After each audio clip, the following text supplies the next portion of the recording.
What's up, everyone? This is Jamelia from ByteBow, and you're listening to the Barely Legal in Web3 podcast, the show that talks about Web3 in a way that you can understand and highlights some of the barely legal stuff that's happening in the ever-evolving world of crypto, NFTs, and DAOs. On this show, I give you legal analysis and a bit of perspective, along with my amazing guests who are all thriving in these Web3 streets. So if you're ready, let's take a look at what's been barely legal in Web3. What's up, everyone? Welcome to the next episode of Barely Legal in Web3. I'm your host, Jamelia Greer. Today is a very interesting episode, in my mind, at least I'd like to think so. It is about my journey from in-house counsel to Web3 Degen. And of course, I would never refer to myself as a Web3 Degen, except for purposes of titling this episode. So let's get into it. I'd like to give a bit of a personal introduction about me. First, for those of you that don't know, I'm an international attorney. My career started out in Connecticut, where I'm originally from, small town Connecticut. And I started out after graduating from University of Connecticut School of Law, working in a regional firm. Shout out to Dave Pitney, and worked in that firm for a couple of years. And I had this background of having spent a summer in China before my time at that firm. And I truly loved everything about being in China at the time. I remember my first trip to China, I was about 19 years old. I had gone during my junior year of undergrad, and the job was essentially to teach English. And at the time, I spoke absolutely no Chinese, like zero. But I took the job.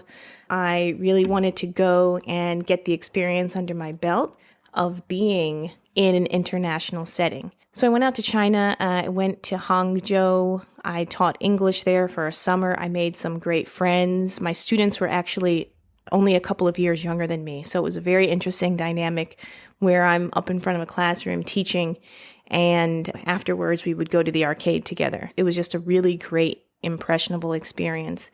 And I knew from that point on that whatever I wanted to do, it either had to be international or it had to involve China. And so far in my career, I have stuck to that. I've stuck to that promise to myself. When I got to law school, I already had this idea in my mind that I wanted to practice some kind of international law. And Connecticut is obviously not the place to practice anything international. Compared to other markets, compared to New York, compared to California, compared to DC, no one is really in Connecticut, at least no one at that time, was in Connecticut thinking, I'm going to have an international practice. So I started my career at Dave Pitney.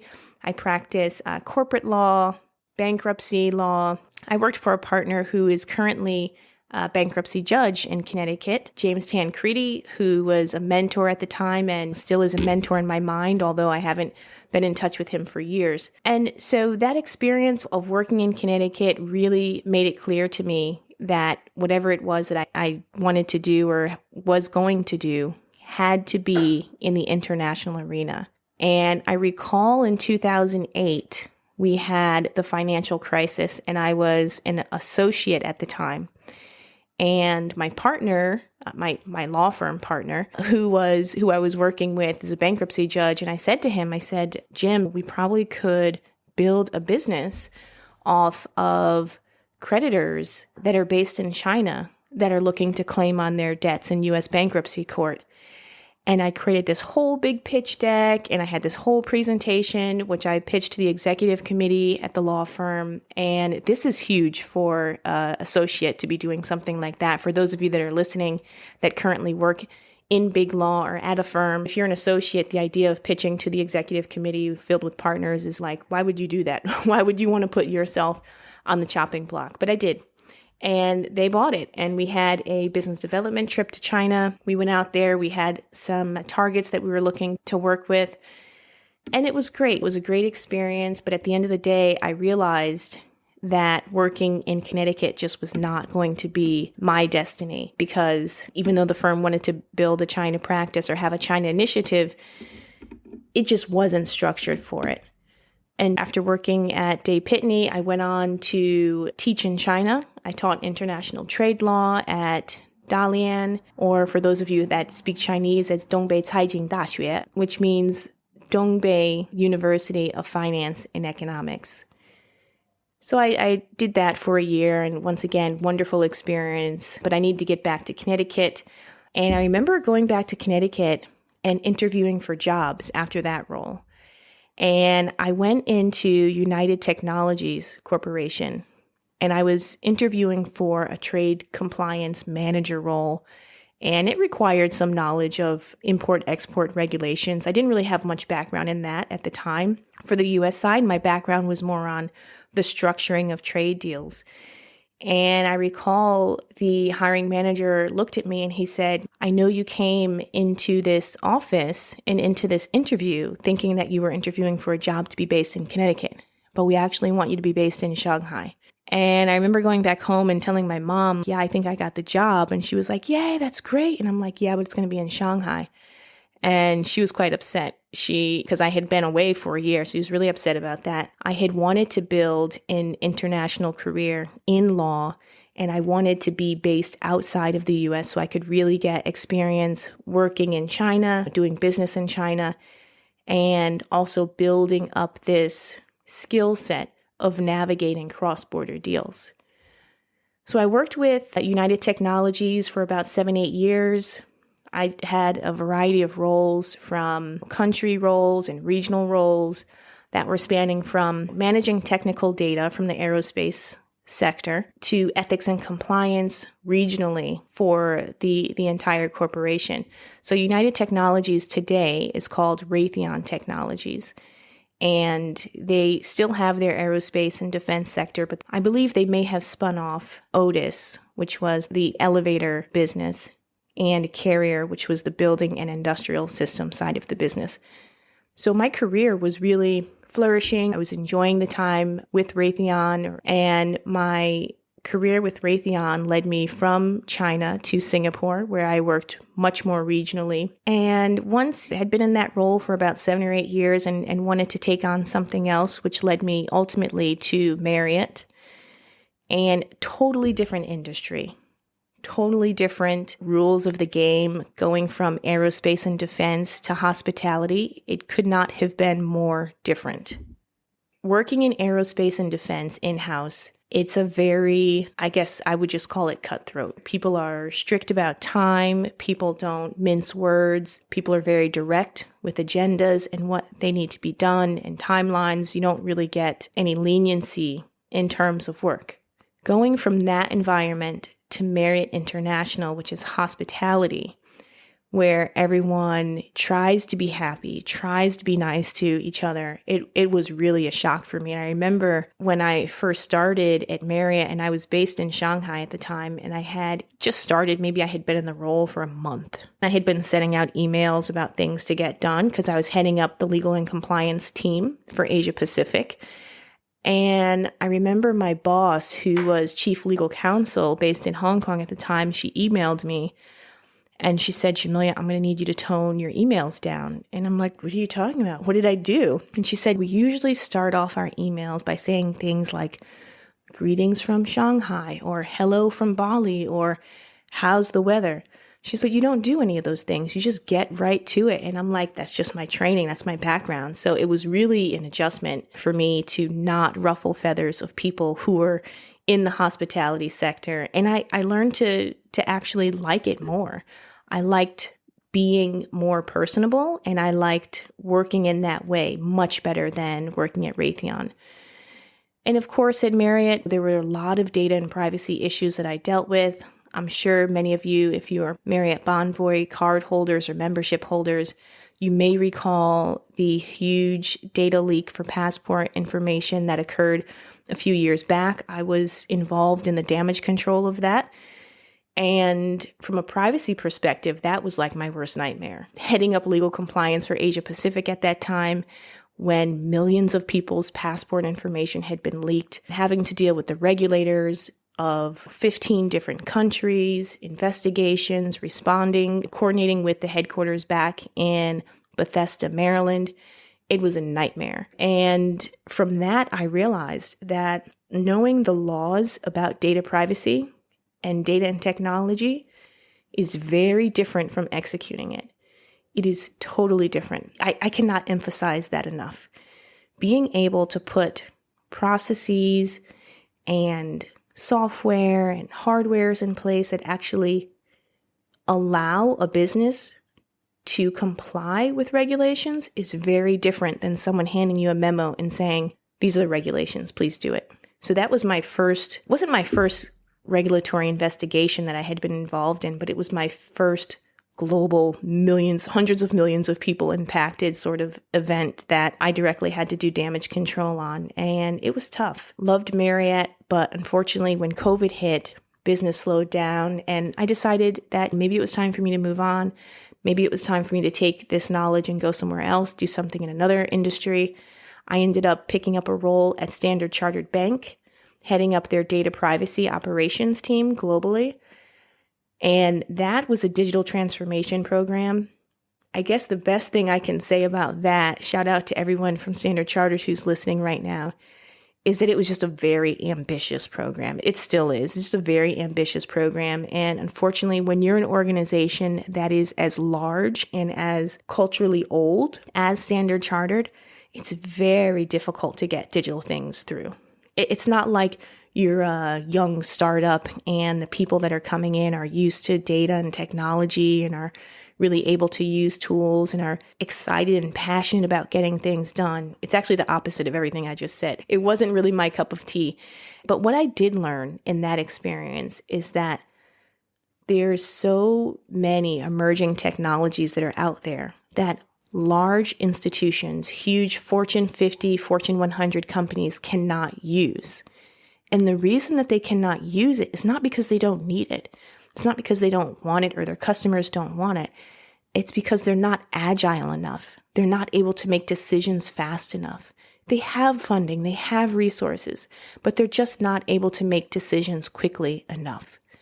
And so what did that mean for me as a tech and data attorney who had a global role and very thriving career at the time? It meant that if I really wanted to roll up my sleeves and to understand what's happening in the tech space in a way where I can control what projects I work on, the direction of certain companies in terms of being their trusted advisor, is that I had to go and start a company of my own to be able to do that. There's no other way. And so I left Standard Chartered in 2021. I started up, ByteBow was up and running in August 2021. So it's been almost a good year now. And for those of you that are wondering how the heck I came up with the word ByteBow, byte as refers to a unit of data, but the word bao is a Chinese word. It comes from the Chinese word baohu, which means to protect. So I took that and I meshed it together with ByteBow, and then you have the protection of data. So when I originally started ByteBow, I thought that I was just going to be doing data privacy work. I thought, okay, a lot of emerging technologies. We've got some pretty strong regulations around the world. I had experience with GDPR. I've had experience with China's cross-border data policies. Singapore's was pretty strong. As regional head of legal and compliance teams, I had basically worked in and touched upon the majority of data privacy regulations around the world. So I felt pretty comfortable in doing that, at least to a consultancy perspective. But the clients that were coming to me were not necessarily tech clients looking to manage their data in that way. The clients that were coming to me were clients that were smaller solopreneurs wanting to start a Web3 project. And because it was data, and they are also for the most part, were pretty green in running a business, they had a whole host of questions about data and technology and business. And these clients were NFT projects. They were crypto platforms or someone that wanted to launch a coin or a token. And then more recently, in the first quarter of 2022, there were a lot of DAOs. DAOs stands for Decentralized Autonomous Organizations. And so when I saw that trend, I said, Web3 is an emerging technology for sure. I had some exposure to blockchain technology several years previously when I had thought about launching my own startup using blockchain technology for international trade transactions for chemicals.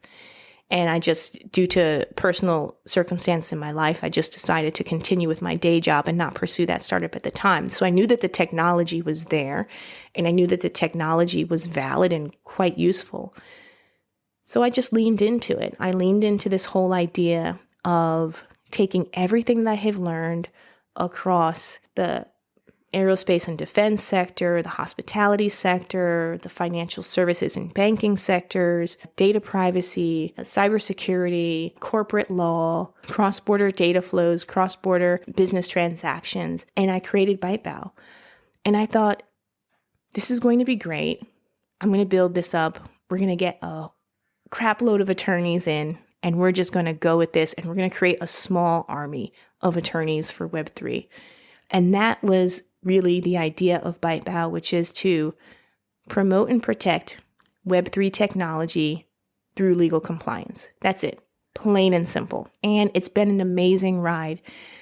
But I realized three things from all of this. The first thing that I realized through the creation of ByteBow is that my skill set and my background and experience with data technology, corporate law, and international business is not the same as every other attorney's experience.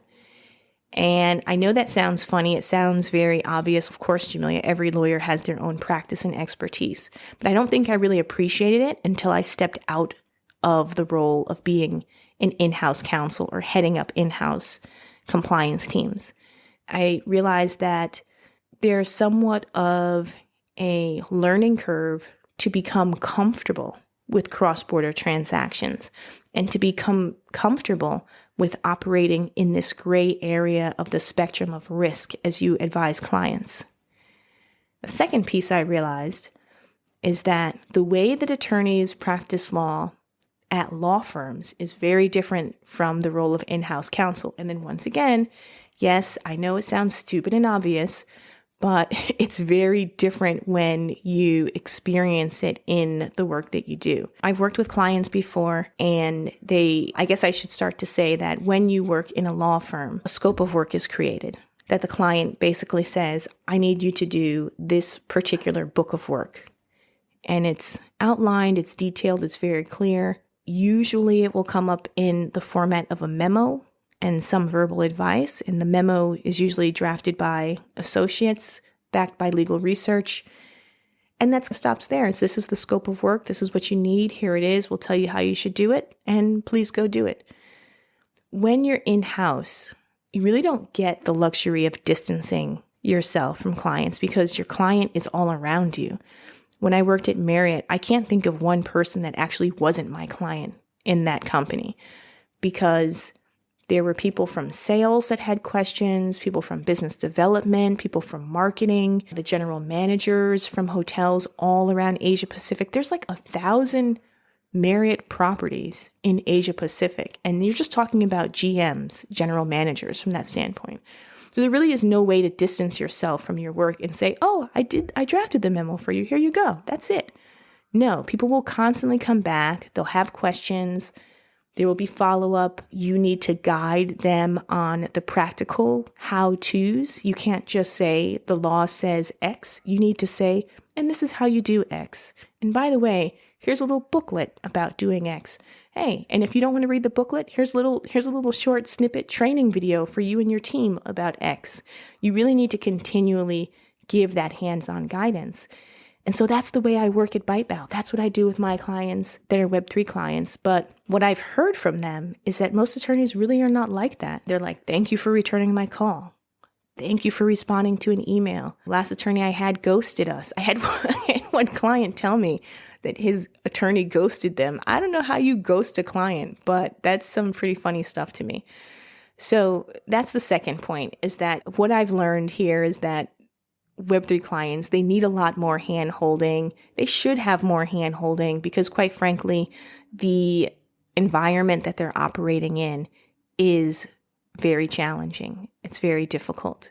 The third piece that I've realized in this journey from in-house counsel to Web3 Degen is that it's scary. I'm not going to lie. I think one of the scariest parts is that everything is much more public.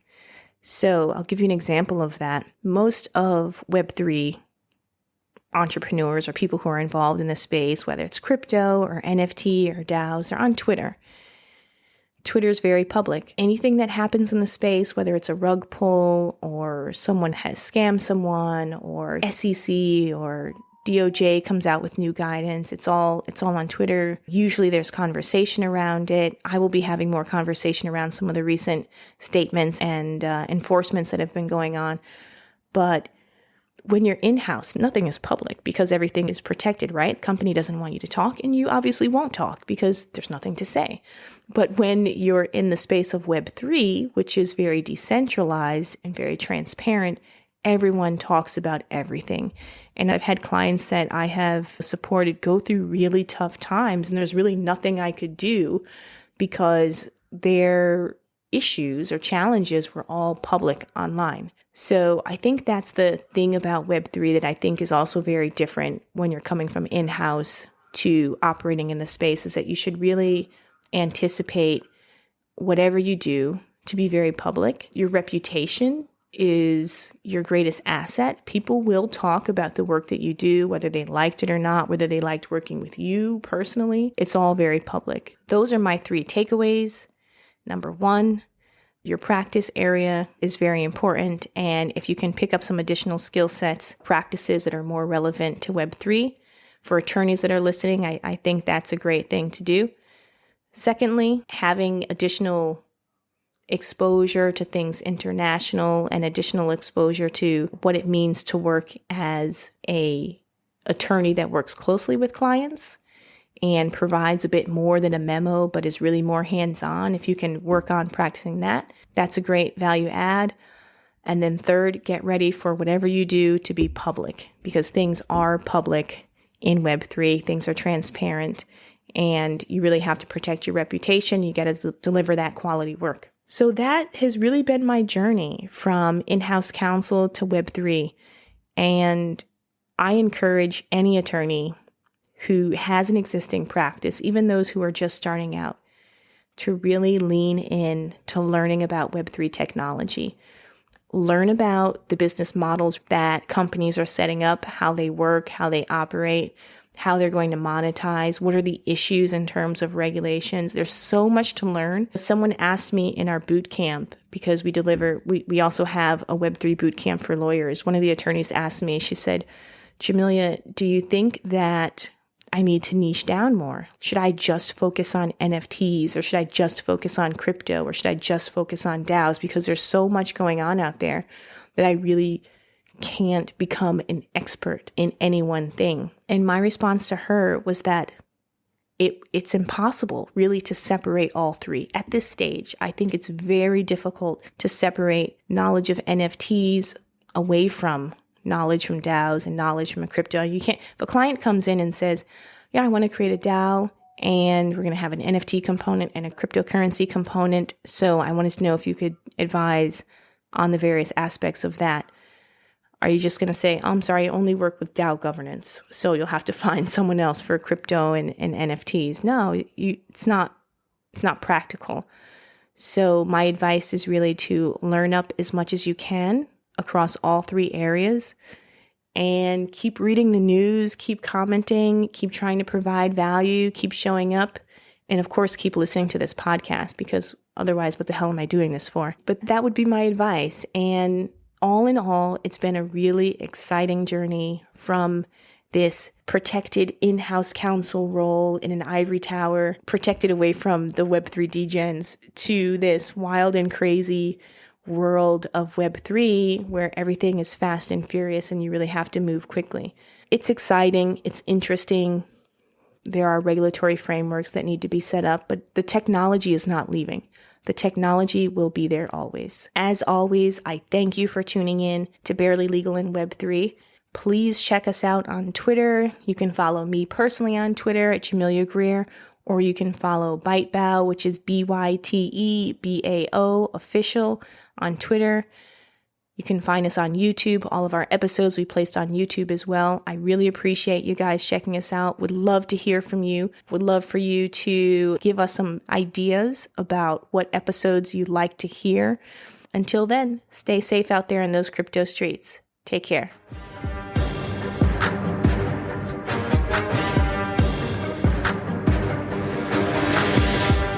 Hey guys, thank you so much for tuning in and listening to today's episode.